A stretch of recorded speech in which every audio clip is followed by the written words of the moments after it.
Al profund vall d'Esquí, on la neu queia suau i les xemeneies fumejaven amb la càlida resplendor de la llar, vivia el Grinch, un ésser solitari que detestava el Nadal i tot el que representava. El Grinch, amb el cor 2 talles massa petit, es mantenia apartat de l'enrenou i l'alegria de les festivitats.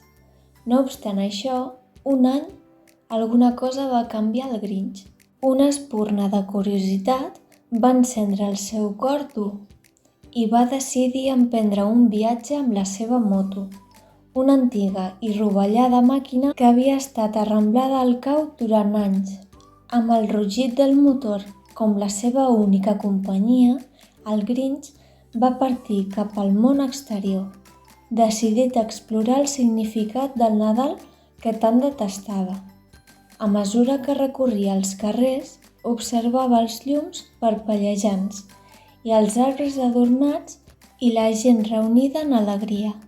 Alguna cosa dins seu va començar a canviar.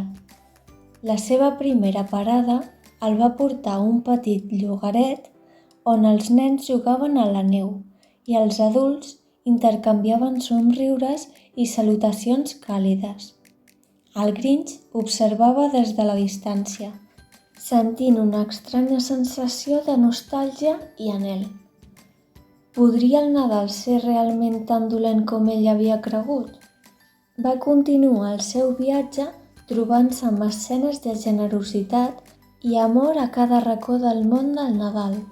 Va veure famílies reunides al voltant de taules plenes de menjar, compartint rialles i records.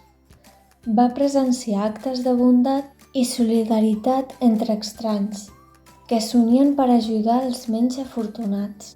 Però va ser en un petit orfenat on el Grinch va experimentar un canvi profund al seu cor.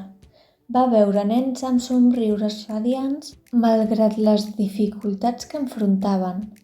Va escoltar les seves rialles plenes d'innocència i esperança. I va comprendre que la veritable màgia del Nadal residia en l'amor i la connexió que compartien les persones, més enllà dels regals materials i els llums brillants. Amb llàgrimes als ulls i un nus a la gola, el Grinch es va adonar que havia estat equivocat tot aquest temps. El Nadal no era sobre el que rebies, sinó el que donaves. No es tractava dels guarniments luxosos o dels regals costosos, sinó de l'alegria d'estar junts, de compartir moments preciosos amb aquells que estimes. Decidit a esmenar els seus errors, el Grinch va tornar a la vall d'Esquí amb un cor renovat ple de bondat. Es va disculpar amb els qui per haver intentat robar el Nadal i els va prometre fer les paus i celebrar junts l'esperit de la temporada. Des de llavors, el Grinch es va convertir en un dels més entusiastes defensors del Nadal. A la vall d'Esquí, decorava el cau amb llums brillants i adorns colorits i organitzava celebracions per a tota la comunitat. I així, el Grinch va descobrir el veritable significat del Nadal. No es tracta del que tens, sinó com ho comparteixes amb amor i la teva bondat amb els altres. I des d'aquell viatge en moto que va transformar el seu cor, el Grinch va viure feliçment envoltat d'amics i éssers estimats. I va celebrar cada any la màgia del Nadal amb renovat esperit i alegria.